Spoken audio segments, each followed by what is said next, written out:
Hello and welcome back to my channel. This is the issue you can see on the screen right now. There might be few reasons causing this, but here in my case, when I try to run my CSS or JavaScript file in VS Code, it throws an error.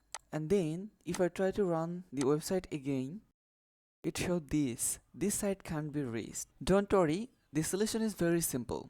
Just go to your project directory, find this folder .vs code and delete it. But while running your website or project, don't forget to select executable file like index.html or any other .html file or .asp file, not the JavaScript or not the CSS file. So I'm selecting index.html, and if I run it right now, and see, it's working fine. So if you found this video helpful, don't forget to like, comment and subscribe to my channel. Thanks for watching.